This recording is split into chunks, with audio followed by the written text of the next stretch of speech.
may nakapagsabi sa akin, 24 hours lang daw yung Father's Day.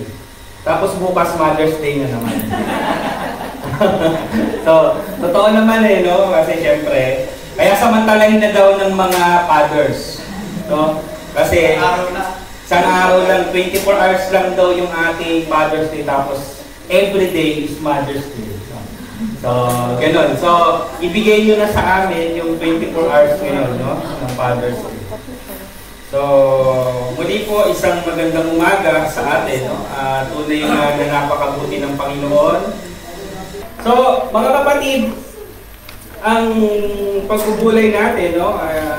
Natural, ay tayo ay nadoon sa tema, no? Ang tema natin ng pag-ibig, no? Pag-ibig ng isang ama, no? At ang pamagat po ng ating pagbubulay ay tahimik, no? Ang tahimik na pag-ibig ng ama.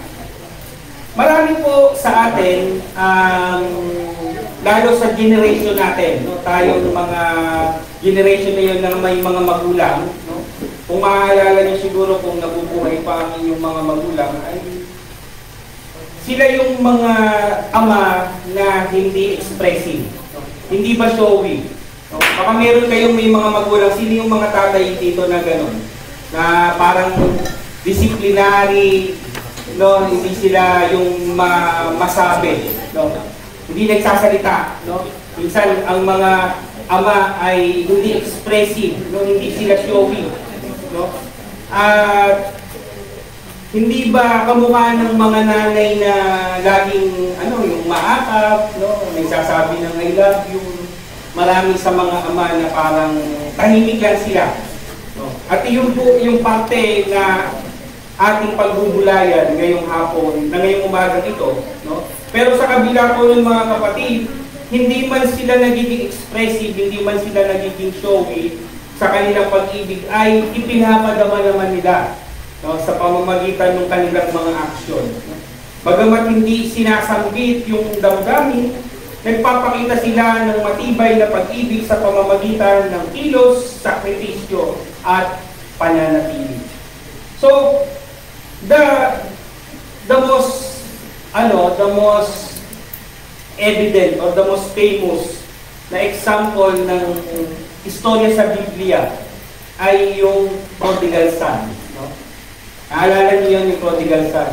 At ngayon, dahil Father's Day, ang titingnan natin ay yung kalagayan ng ama. No? Kasi doon tayo lagi nakapokus. No? Lahat ba dito alam ang istorya ng alibugang anak? No? Meron ba dito na wala na hindi alam? Kung hindi po alam, mamaya po sumama kayo sa children, tuturuan kayo ni Brother Gerson. Ituturo ni Brother Gerson yung So, lagi nyo naririnig yan, no? Kahit ano man yung inyong background, no? Famous, very famous yan, no? At ito ay maraming rendition, maraming interpretation ito na inadapt, no? Kahit na sa mga pinikula ng araw, no? Nung bata ako, madalas ginagawa yan sa mga skit, sa mga church, no? Yung mga youth, no? Ginagawang skit yan, no? Yung alibugang anak, no? So baka pwede rin natin gawin yan, no? Balang araw, no? So, nakita po natin doon yung pagiging alibugha, no? Na inubos yung kayamanan, nagpakasaya yung anak. At ngayon po, tingnan naman natin yung kalagayan ng ama. Ano ba yung naging reaksyon niya doon sa ginawa ng anak at ano yung damdamin, no? Ano yung mga isinukli niya ba doon sa ginawa ng anak, no? So mga kapatid, mahaba po yung ating text at buksan niyo po ang inyong mga Biblia, sundan niyo po ako habang pinikwento natin at may mga babalikan tayong mga key texts, no? Ang text po natin ay makikita sa Lucas chapter 15 verses 11 to 32 at ito po yung istorya ng alibugang anak. So mga kapatid, tayo po ay sumandaling manalangin. Aming Diyos, aming namang makapangyarihan sa lahat, tunay nga po na maraming salamat sa araw na ito Maraming salamat po sa biyaya ng buhay na ibinigay mo sa bawat isa. Ibinangon niyo kami sa aming mga higaan at ngayon, Panginoon, naririto po kami sama-samang makikinig, sama-samang magpupuri sa inyo at magpapasalamat sa inyong dakilang pag-ibig sa bawat isa. Salamat, Panginoon, sa pagbibigay niyo ng Ama sa aming Panginoon. Kung paano sila nabuhay, kung paano nila ipinakita ang kanilang pag-ibig. At nawa, Panginoon, makita namin ang aming kalagayan. Kami man ngayon ay anak, kami man ay ama. At anuman, Panginoon, yung mensahe na gusto niyong iparating sa bawat isa sa amin, nawa, Panginoon, magbigay ito ng kaliwanagan, magbigay ito ng pagbabago, at magamit namin ito sa aming pang-araw-araw na pamumuhay. Ito pong aming panalangin sa pangalan ng inyong anak na si Jesus at sa patuloy na paggabay ng inyong Santong Espiritu. Amen. So, meron lamang po tayong tatlong puntos na pagbubulay-bulayan bilang refleksyon dito sa ating istorya ng Alibugang Anak. So, may mga kwento na nung ipinokus yung lente sa ama ay pinamagatang the prodigal father. So, Pastor, paano naging prodigal father naman? Kasi nga, dahil yung anak ay ibinigay na sa kanya lahat, inubos niya lahat, no? Yung lahat ng kayamanan binigay sa kanya, ito naman ama ay ganun din. No? Inubos din naman niya yung kanyang pagmamahal, yung sakripisyo, ibinigay niyang lahat doon sa kanyang anak. So, yun yung ibang mga pamagat, no, na pwede natin ibigay dito, pero ang gusto ko makita ngayong umaga dito ay yung tahimik, no, na yung tahimik na side ng mga fathers, no. So, yung unang ating reflection, mga kapatid, ay ang ama ay hindi laging palasalita, ngunit nandyan lagi, no. Pastor, parang yung tatay ko baliktad eh. Yung nanay ko yung tahimik, yung tatay ko yung salita ng salita. Meron ba dito naman? No, pero pag gano'n, hindi daw common.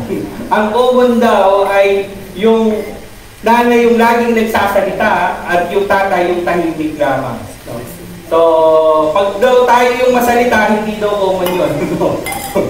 Ang common yung nanay. No? So, nakita natin dito, doon sa istorya, no, pamilyar tayo lahat doon sa istorya.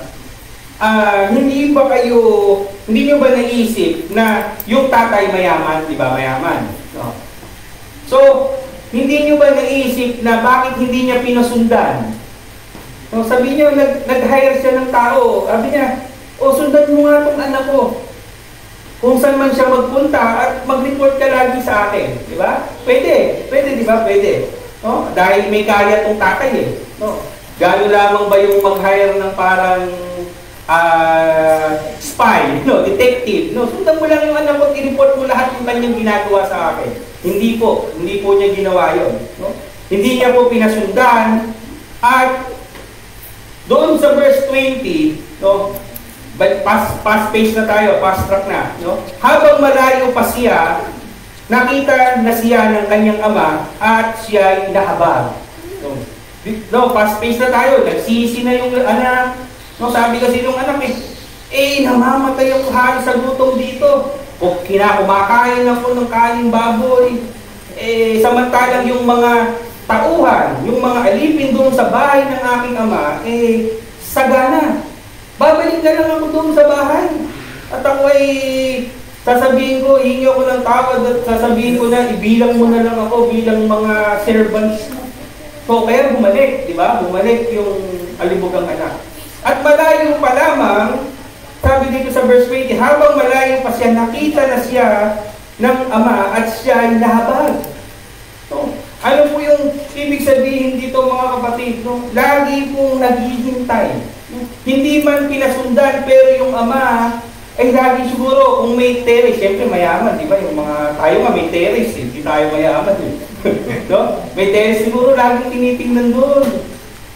Nasaan na yung anak ko? No? Ting umaga, ting gigising yung tatay, laging naghihintay. No? Lagi siyang nadoon.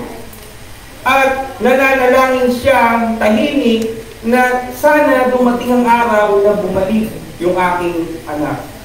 No? Siya po ay tahimik, hindi niya ginamit yung kanyang pera, hindi ginamit yung influensya para sundan, at nung bumalik po, ano yung reaksyon? Minsan, tayong mga magulang, pag may ginawa yung anak na, ikaw, bakit mo naman ginawa yan? Sabi ko naman sa'yo, di ba? Pinagalitan, di ba? Hindi po tayo nakarinig o hindi natin nabasa sa Biblia na isang salita man na sinumbatan yung anak. Hindi po ginawa nung pong napakabuting ama. Tahimik lang siya. Inakap, no? Nahabag, inakap. At mga kapatid, ito po ang larawan ng ating Diyos Ama. Natahimik lamang siyang nanonood sa atin. Tinitingnan. Kaya nga yung God is watching us. Alam niyo ba kanta yun? God is watching us from a distance. Hindi niya tayo binipwersa, hinahayaan niya tayo, nandun lamang siya tahimik na nagmamasid. Hindi po sa pilitan na tayo ay pinipwersa na bumalik sa Kanya. At naghihintay po siya na tayo ay magbalik. So ganyan po yan mga kapatid. Bagaman tayo ay lumalayo sa Diyos, ang Diyos po nandyan lamang. Naghihintay, nananatili, nagmamasid. Pero lagi po siyang sabik na tayo ay makita. At tayo ay makita na muling bumalik sa Kanya. Amen? Pangalawa po, ang Ama ay nagmamahal sa pamamagitan ng aksyon. At hindi po yung laging salita. Nakita po natin, patakbo. In verse 20, tumakbo siya, niyakap at hinalikan ang anak. Hindi po natin narinig na, bakit mo kasi ginawa yun, anak, di ba? Bakit mo inubos yun? Malamang, yung pera, malamang. Bakit mo inubos yung pera? Hindi ka man lang nagtira, di ba? Inubos mo na yung mana mo, sabi niya. Baka kung tayo sasabihin, hindi na kita bibigyan ha, wala ka ng mana, ubos na ang mana mo. Di ba? Inubos mo na eh. Kung meron man ako ito, sa kapatid mo na to, wala ka ng mana, nakuha mo na. No. Pero wala po tayong narinig doon mga kapatid, bagkos, ano po yung ginawa, di ba? Kaya nga nagselos yung isang kapatid eh. Di ba? Kunin mo ka yung bigyan siya ng robe, bigyan siya ng sing-sing, no? Kumbaga sa ibalik mo binalik yung dating glory, no? Ipinaghanda. Tapos nakita nung isang kapatid, di ba kaya nagkaroon ng konting Pero, nakita po natin dito kung ano yung kalagayan ng isang ama. Ipinakita niya sa pamamagitan ng kanyang pagmamahal, yung aksyon doon sa anak na nagkasala. So, sometimes, brothers and sisters, ang Diyos ay ipinapakita yung pagmamahal sa atin through discipline. So, minsan may mga nangyayari sa ating buhay na, Lord, sasabihin natin, Lord, bakit mo ba hinayaan ito? Bakit ba nangyari ito sa akin? Sa kabila ng mga kapatid, baka kailangan lamang natin ng pagbabalik loob. Kailangan natin ma-realize yung ating mga pagkakamali. At ganun po yung larawan na ipinakita dito nung talikhaga ng kalimugang anak. Pero sa kabila nun, ipinaramdam. Minsan ganun eh. Lalo natin nararamdaman yung pag-ibig ng Diyos sa panahon ng pagsubok at pag ito ay napagtagumpayanan natin, doon natin nararamdaman kung gaano tayo kamahal ng Diyos. So, brothers and sisters, sa atin, bilang mga ama, minsan, sabi natin, ito yung tahimik na parte. Minsan, ang mga ama, dumarating ng bahay, tatanungin tayo. Minsan, yung mga anak, tatanungin. No? Imbis na yung mga ama yung tinatanong, yung mga anak ang tinatanong ng ama. Sabihin, kamusta ka? Kamusta ang school? No? Kumain ka na ba, anak? How's your day? No? Pero sa kabila ng mga kapatid, sa kabila ng kapaguran, no? Sa kabila ng mga sakripisyo ng mga ama, hindi sila nagpapakita. No? Kaya nga nung may mga post, no, sa Facebook, lalo ngayon Father's Day, no? May mga illustrations, no? Baka nakikita nyo to. No? Yung tatay, no, buhat-buhat niya yung bahay. Yung sa loob ng bahay, nandun yung asawa, nandun yung mga anak. No? Tapos masaya yung nasa picture ng mga, pero yung ama, pasal-pasal niya yung bahay, naglalakit ng gano'n. No?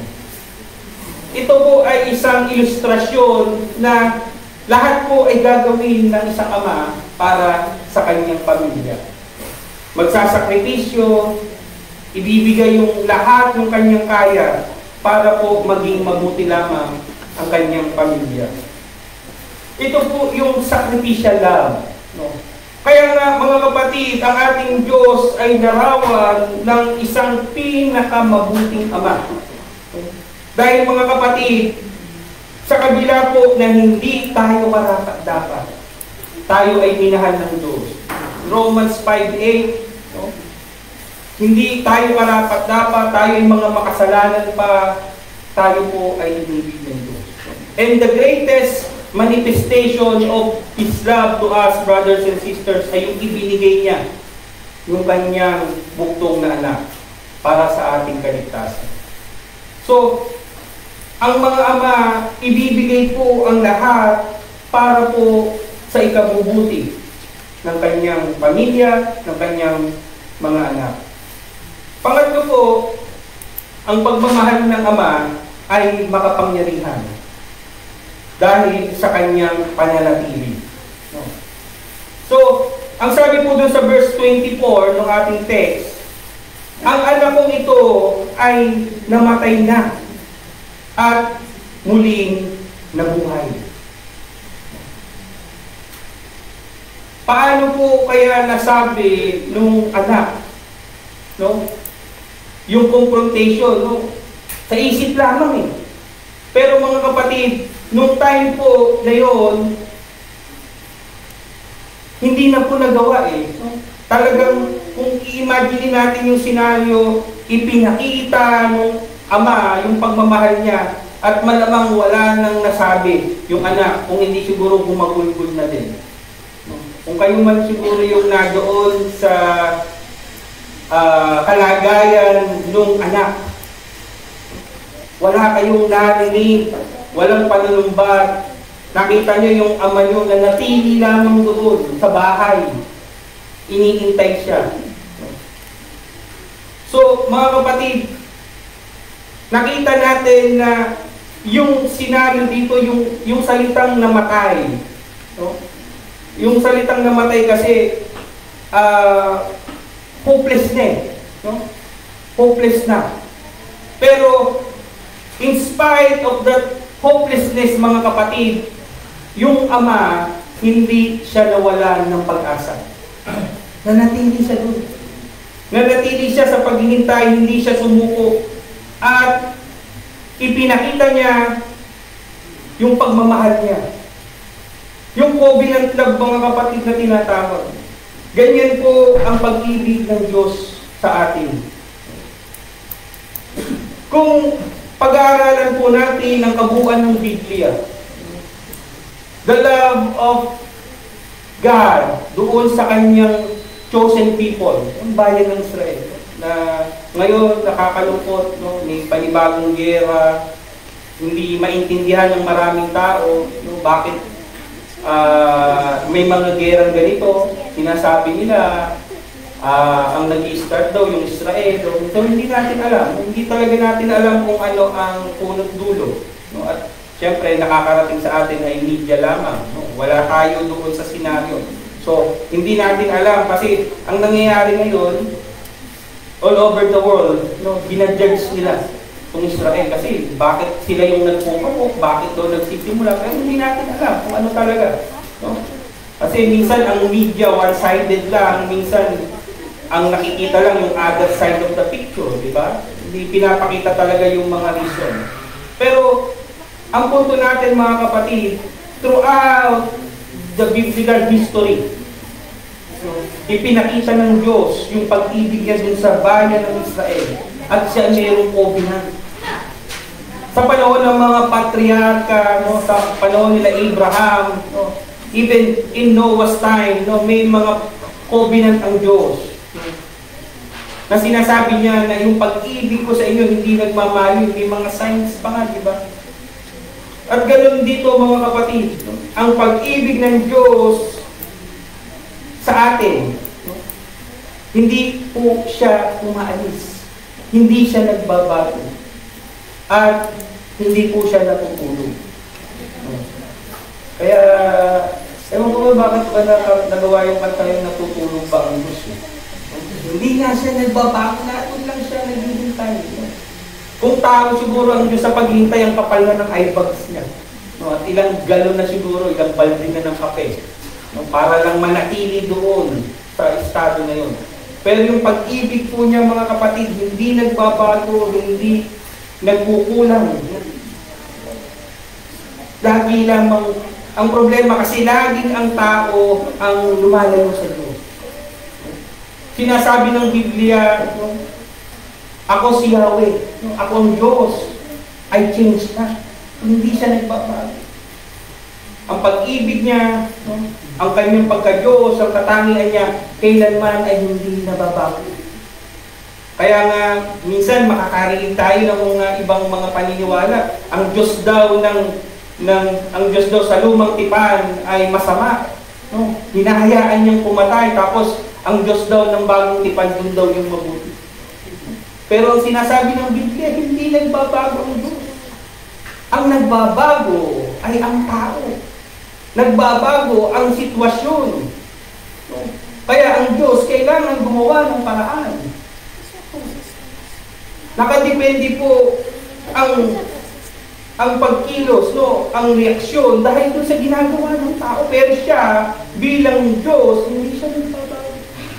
At yun ang pag-ibig ng Diyos, mga kapatid. Ang tao ang patuloy na lumalayo at naghihintay lamang siya na muli tayong bumalik. So brothers and sisters, ano man tayo ngayon, no, kung tayo man ay anak, no, kung tayo man ay ama, makinig po tayo. Bilang mga ama, huwag tayong matakot. No? Baka meron pa sa atin na hindi expressive. No? Yung parang tuod lang. No? Hindi kumikibo, hindi nag-express ng pagmamahal. No? Yung sige, tama na yan, pastor, ako naman nagtatrabaho. Ako naman ay ginagawa kong lahat para sa aking mga anak. Baka mamaya, yung mga tayo bilang mga ama, hindi man lang natin naaakap. Hindi man lang natin nasasabihan ng I love you ang ating mga anak. So wag po tayong matakot, no, hindi na po uso yung masculine figure na ang ama ay laging makapang, no? Ang ama ay hindi umiiyak, no? Hindi na po uso yun. No? Ang pag-iyak po ay hindi nangangahulugan ng pagkaduwag. Kung hindi, ito po ay mas nagpapakita pa ng katapangan eh. Pero mo hindi ka na hiyang umiyak. Oh, di ba? Sino matapang? Oh, mas matapang yun. Hindi ka nahiyang umiyak. Oh. So, ipakita po natin yung ating damdamin, no? Hindi man lagi sa salita, higit lalo sa gawa, mga kapatid, no? Tandaan natin na ang katahimikan ng isang ama ay maaaring maging kasangkapan ng Diyos upang turuan ang anak ng disiplina, tapang at pananampalataya. Minsan kasi may mga silent treatment, no? Diba? Minsan baka sinasabi nyo, Pastor, minsan hindi naman yata dinidinig ang aking mga panalangin. Parang tahimik lamang lagi ang Diyos. Lahat nangyayari, lahat pinahihintulutan. Mga kapatid, baka ito ay paraan lamang ng Diyos, no? Para tayo ay disiplinahin, no? Para lalo tayong magpatuloy sa pananampalataya sa Kanya na huwag tayong bibitaw. No, manatili, lagi natin isipin na nandiyan ang Diyos. No, hindi siya nagbabago, hindi siya lumalayo. At sa ating mga anak, huwag ninyong sukatin. No, minsan kasi, si mami lang naman ang laba ko eh. No, kasi si mami lang yung laging nandyan, laging nagsasabi ng I love you, lagi kaming hinahalikan, hindi po. No? Maaaring hindi expressive ang mga fathers, no? Pero yung pagod, diba? Yung presensya niya, yung mga sakripisyo, yung mga desisyon, mga kapatid, no? Ito po ay lahat nakaatang sa Ama. At hindi man nagsasabi lagi ng I love you yung mga tatay nyo, kayo na yung magsabi. Minsan kasi lagi na lang yung ama ang nagsasabi ng, anak, kamusta ka, kamusta na. Minsan, kamustahin nyo din yung inyong mga tatay. Nung ako ay nasa Pilipinas pa, ang father ko, kasi nga, sila yung nasa generation ng, tulad ng sinasabi ko sa inyo, yung mga magulang ay, ang mga tatay ay parang mga talagang masculine, na hindi nagpapakita ng damdamin. No? At maaaring nadoon yung estado ng dad ko, nung nasa Pilipinas. No? Basta yan darating, hindi nagsasalita. No? Hindi siya, alam mo, pagod na sa trabaho, pag kasi nga yung magulang, yung ina, alam ng mga ama na sila yung nag-aalaga eh. No, sila yung bahala sa mga anak. Basta ang mga tatay, may kaisipan sila na magtatrabaho lang sila. Maagang aalis ng bahay, gabi na darating. No, kaya aalis yun, natutulog pa kami. Tapos darating naman yun pag mga nakahigaan na rin. No. So ganun ang setup. No. Hanggang sa lumaki, no? Siyempre kasi foundational eh. Alam niyo ba yung mga habits, no? Pag yan sinimulan nyo, hindi mahirap nang baguhin. No? Kasi yun na yung nakasimulan eh. Kung yung tatay nyo talaga hindi siya showy, yung bata siya hindi rin siya pinakitaan ng ganon din siya. No? So maaaring ganon. Nung ako ay nasa Italy na, siyempre ako ay tatay na din. Na iba. No, kasi yung mga anak ko, showy sila. So, naturuan din siguro ng asawa ko. No? Na iba. At nung ako yung mga early stage ko dito, yung mga early years ko dito sa Italy, doon ko na-realize na syempre, nandito ka, communication doon lamang sa online, no? Messenger, wala pang Zoom doon. Syempre, through words na lang lahat eh. No. Doon ako nagsimula na nagsasabi na ako ng I love you. Sinasabihan ko na sila ng I love you. Tapos, syempre, hindi yan magsasalita ng I love you to. Hindi, mine. Pero, bilang anak, patuloy ko. Nagpatuloy ako. Tapos dumating yung time na umuwi pa siya. Pag Sabado, oras kami talaga ng online. Tapos, wala. I love you na din sila.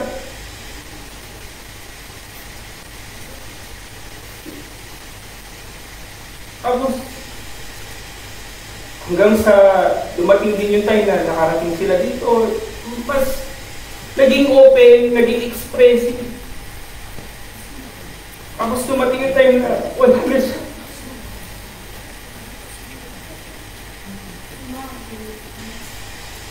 Kaya mga anak, mga ama, huwag tayong matakot na express. Kasi we may never know. Kung maibabalik ko lang yung panahon na nung pa ako naging expressive, sana ako na yung nagsimula sa Pilipinas pa lang na magsabi ng I love you. Kaya ngayon na narito tayo, mga anak, buhay pa, no, nakakasama niyo yung mga magulang niyo, yung mga ama. No? Always say, I love you. Kasi we will never know.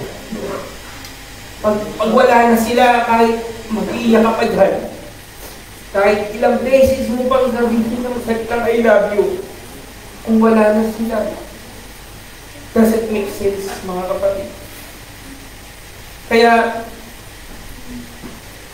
bilang mga mananampalataya ngayon, meron po tayong dakilang ama na kung dumarating man ang panahon na parang tahimik lamang siya, baka tayong mga kapatid na doon sa panahon nadidisiplina tayo, doon tayo sa panahon na gusto niya tayong matuto. Ngunit tandaan natin mga kapatid, ang katahimikan ay hindi nangangahulugan ng kawalan ng pag-ibig. Ang katahimikan ay hindi nangangahulugan na paglayo. Patuloy lamang siyang naghihintay sa ating pagbabalik. So mga kapatid, sa mensahe natin ngayong umaga, nawa ay patuloy natin madama yung pag-ibig. Pag-ibig ng ating mga ama, no, dito sa lupa, maging higit sa lahat ng pag-ibig ng Diyos. Dahil bagamat tahimik lamang ang Diyos, minsan nariyan siya. Ang pag-ibig niya hindi nagmamaliw, hindi nagbabago. Patuloy lamang siya naghihintay na tayo ay magbalik sa Kanya. Muli mga kapatid, ito po ang mensahe ng Diyos sa pangalan ng Ama, ng Anak, at ng Banal na Espiritu. Amen.